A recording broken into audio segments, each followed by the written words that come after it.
Honey, I'm home. Oh man, what am I gonna do? Lock the door. I gotta lock the door. Can't have anybody coming in today. Not today. What am I gonna do? What am I gonna tell her? The curtains. Can't have anybody. Someone might have followed me. I can't have anybody looking in the curtains today. Oh, man. No, good.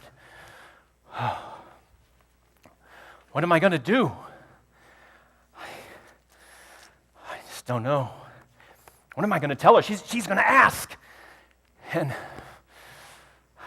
do I hide it from her? Dare I hide this from anybody?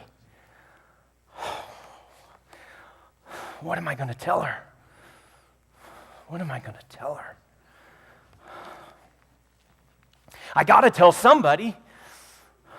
Marcus, you're home. Oh. Where have you been? I can explain. I talked with Diana, and her husband was home yesterday, like he was supposed to be. Well, I know, but... And where's your helmet and the rest of your armor? What? I must have lost it. I dropped it. I haven't been able to sleep. You're a day late. I know. I can kids, explain. They've been asking, where's Daddy? Yeah, I know. What was I supposed to think? Well, if you just give me a second... Did you even stop to think about me? No. Did you even send a message? No. No. And with all these explain. weird things going on, earthquakes? I know. Where have you been? What were you thinking? Why? Why no message? Fine.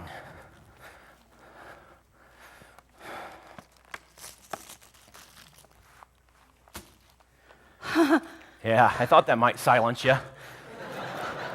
Where did all this come from? Marcus, this is more money than you would make in 3 years of service. Yeah. Look at all this money. We're rich. Oh, you wonderful man. Oh, I don't know how you did it. But you can quit that horrible soldier job and we can move out of this filthy Jerusalem. We can move back to Rome and be with our family. Oh, we're rich. Honey, I can't keep it. I'm going to give it back. What? Have you lost your mind? Where did it come from? Why are you giving it back? Are you insane? Would you just stop for just a second?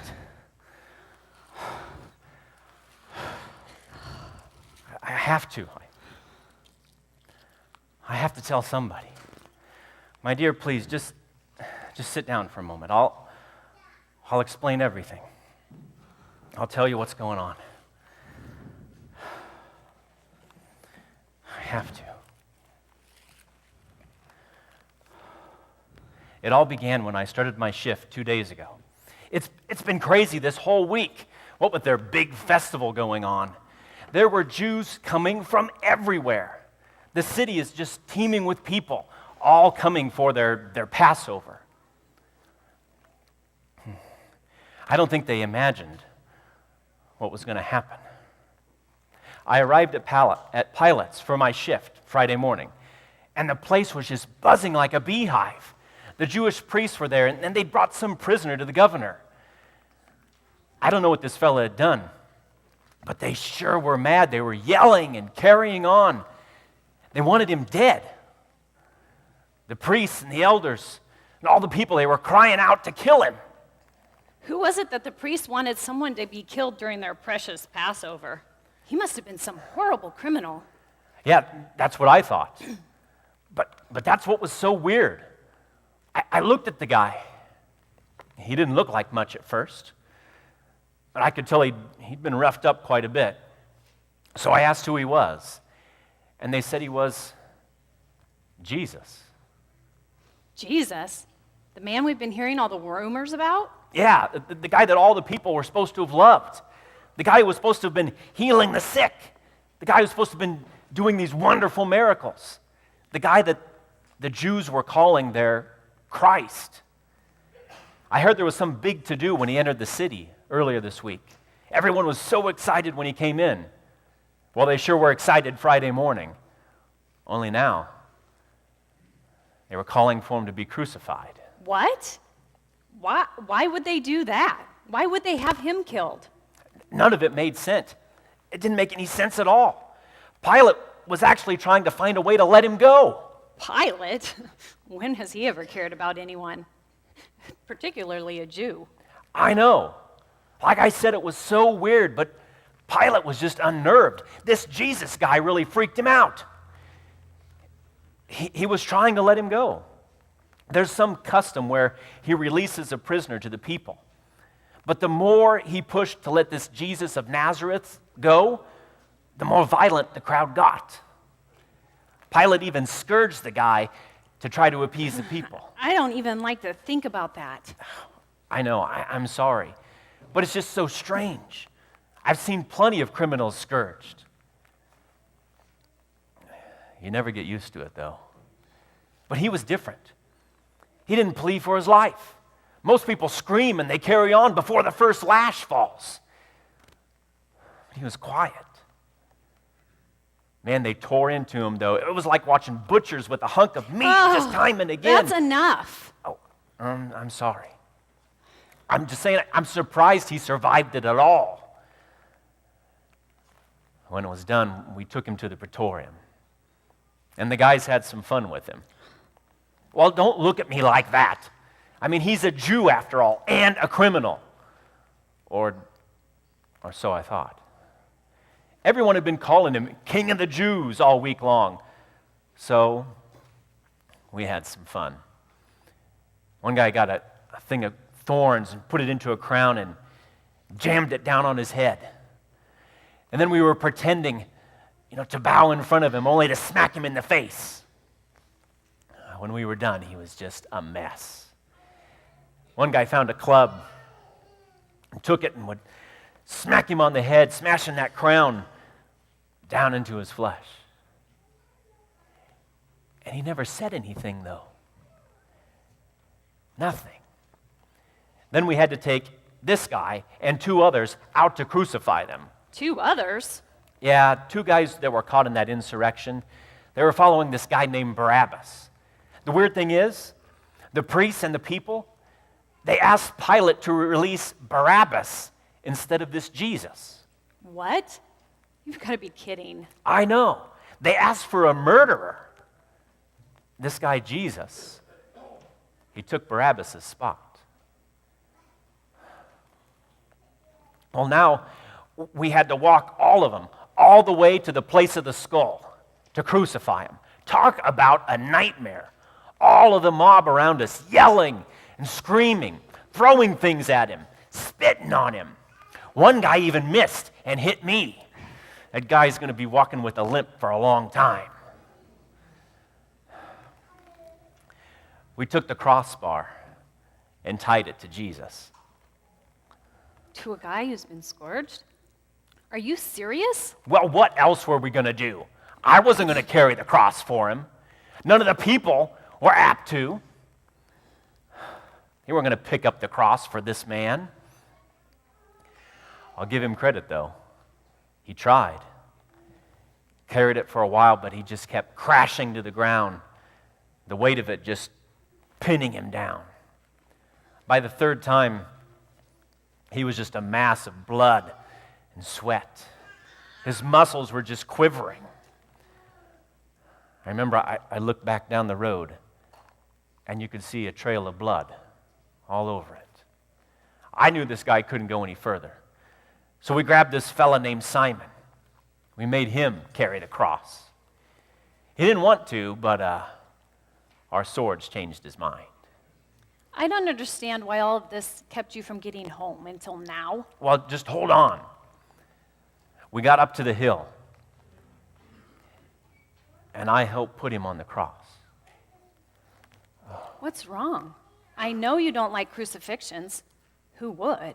I know you'd prefer to be fighting on the field, but you've done these all the time, and I've never seen you so upset.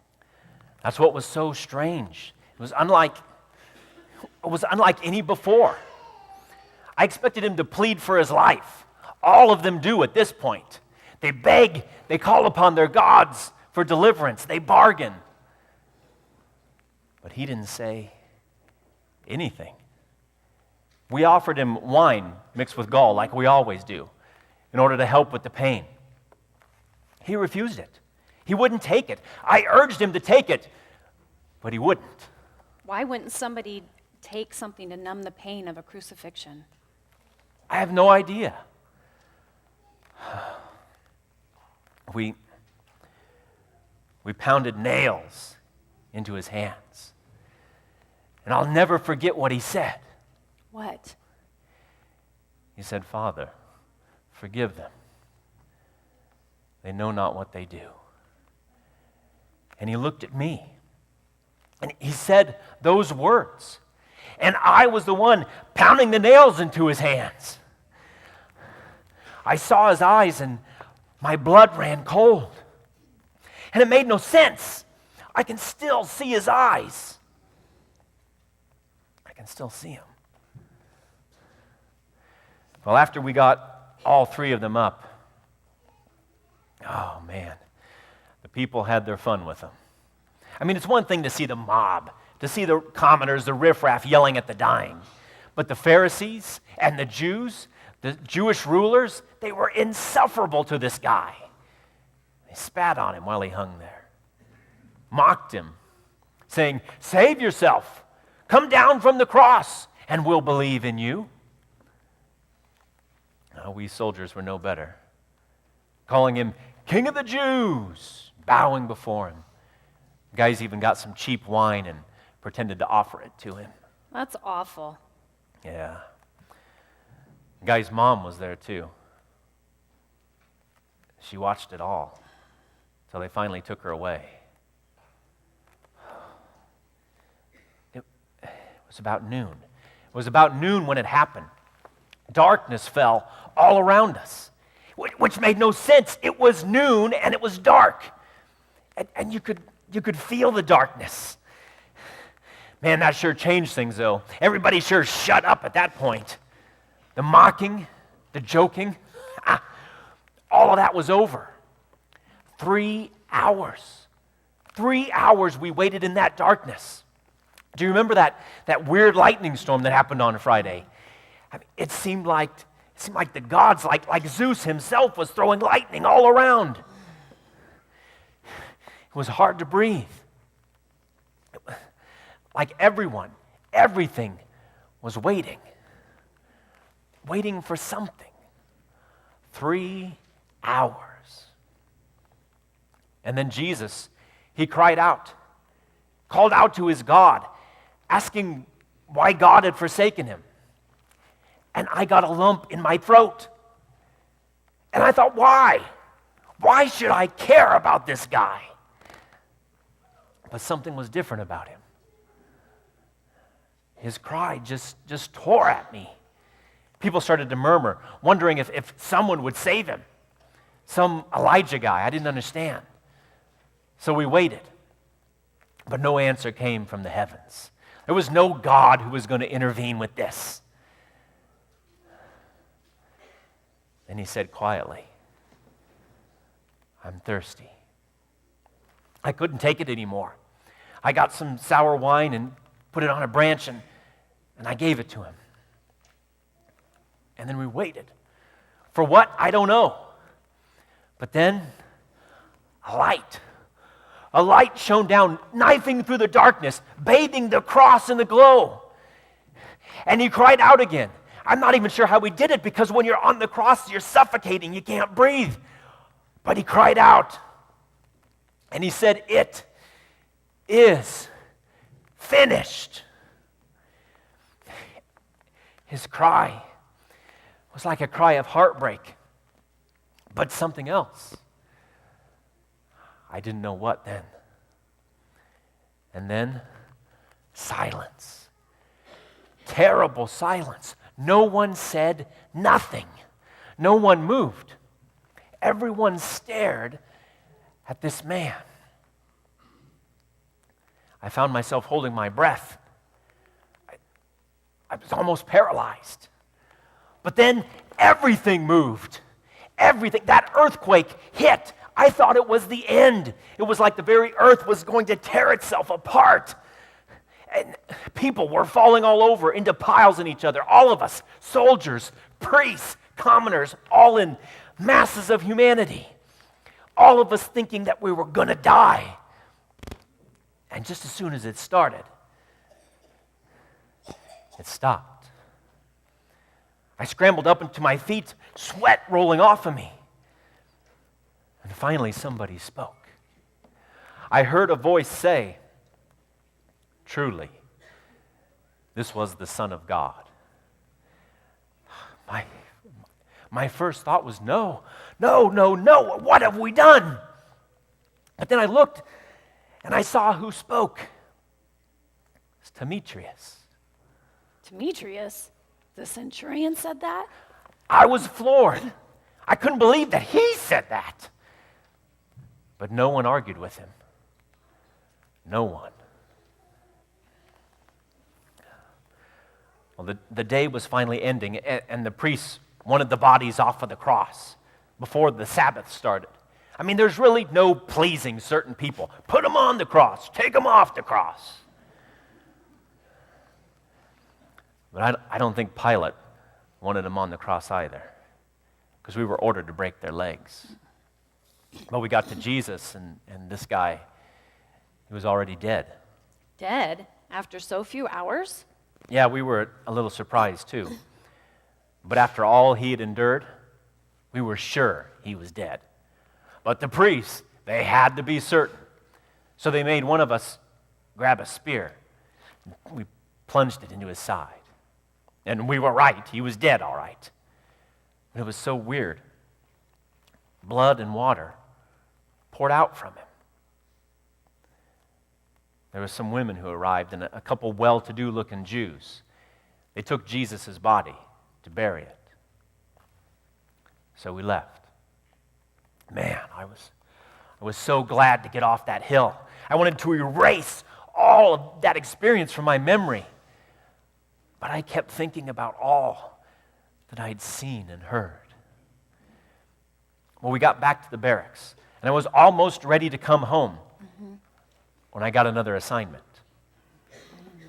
The priests wanted us to guard Jesus' tomb. What? Guard a tomb? Yeah, how ridiculous is that? I guess they didn't want anything to happen to the body.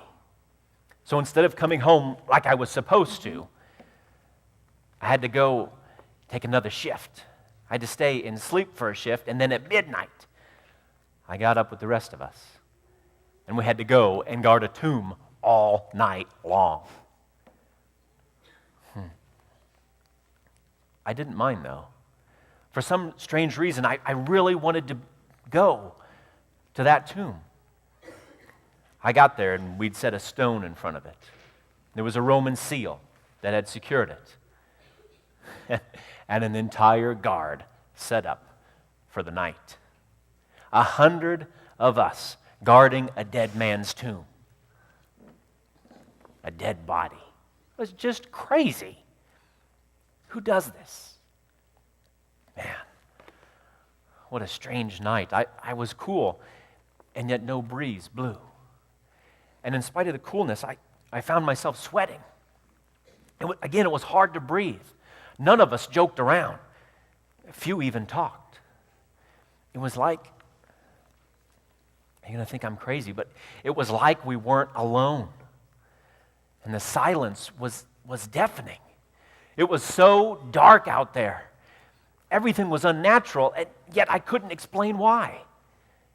And the hours just dragged on and on. It felt like the very night was refusing to become morning. Like the dark would somehow keep the light away. But then everything turned upside down again. A brilliant light flashed all around us. We were blinded by the sudden light. I blinked, wiped away the tears, to discover that the light moved. It was some being, a mighty winged being, and it was tall, it was awesome, and it looked at us, and we became like dead men. No one could move. No one could talk. A whole Roman guard, useless. 100 of the best Roman soldiers quivering in fear before one being. He went over to the tomb. He grabbed that stone, that boulder, and he flipped it away like it was a pebble. And I covered my ears as he cried out. He said, "Son of God, come forth. Thy Father calls thee." And then a light shone out of the tomb, and it was so bright, it made the other being with wings look like a shadow. And then he came out. He walked out of the tomb. What? Who? Jesus. The guy we crucified. He walked out of the tomb. It was him, the same one that we mocked, the one that we'd beaten, the one that we'd spit upon. He walked out of the tomb. The one that the priest had cursed, the one that we'd put a crown of thorns on his head. He walked out of the tomb. The one that I nailed to the cross, the one that we had killed. He walked out of the tomb. He's alive. I heard him speak, and I'll never forget his voice. Never. It was the most awesome, the most beautiful thing I have ever or will ever hear.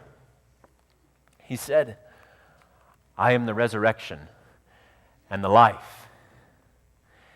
And his voice, it sounded like a clear clarion trumpet call. I stared at him. I couldn't look away. I thought we were dead right there. He was surely going to wipe all of us out of existence. But he didn't. He looked at us, not with malice, not with anger, hate, not with revenge. He looked at me, and I saw his eyes. He looked, I don't know, it was like he looked into me. And I could have sworn that he smiled. Then he was gone. And the other beings were gone too. And I thought I'd gone blind from the sudden darkness, the absence of light. And suddenly we could move again. So we got up, we scrambled up to our feet, and we just ran, and we fell, and we ran. We ran back to town. I have never run so fast in my life. People in town were scared to death. They saw 100 Roman soldiers running like there was an army pursuing us. I looked at the other guys. Their faces were colorless. We all trembled as we spoke, and we told everybody we ran into. But before we got back to the praetorium, before we went to Pilate, a guard from the high priest came to us. We told him what happened, and he told us to come to see the priest. So some of us went to the priest, but not all of us. We went into the high priest and the leaders, and we told them everything. Oh man, you should have seen their faces. They turned as pale as we were. One guy even barfed up on his robes a little bit. It was quite a sight. This Caiaphas, this high priest, he stood there like a landed fish, his mouth moving. But no sound came out. Finally, we turned to leave. And as we did, to go tell the report to Pilate, as we turned, the priest finally found his voice. And he told us. He told us to tell no one. He told us to say that Jesus' followers, his disciples, came and took the body away. What? But Marcus, if you told that to Pilate, he would have you killed. That doesn't even make sense. How could a few Jews sneak past a whole Roman guard? You guys didn't listen, did you? What? Why would you lie for those priests? How could you after what you saw? I see. Yes. What are you going to do now? I don't know. That's why I can't keep the money. I took it by impulse, but on my way here, I remembered. I remembered what happened. I remembered his voice. I remembered how he treated us as we killed him, as we beat him. I remembered how he looked at me. I put the nails in his hands. I remember how he looked when he came out of the tomb. I remember him looking at me. I can't keep it. I'm going to give it back. Are you sure? What will this mean? This will change everything. But don't you see? Everything has changed. Nothing's the same now. I have to. This means nothing now. I have to give it back. Everything has changed. Nothing's the same. I have to find more. I have to find out more about this Jesus. I have to give the money back. I have to tell others what I've seen. I have to tell others what happened. The money, it doesn't matter anymore. It doesn't matter. I don't know what's going to happen, but I've seen his face. And I know that's going to be all right. I don't know what it all means, my dear, but I've seen his eyes. And I've seen him walk out of the tomb. I don't understand it all, but I know I got to tell somebody. I'll return.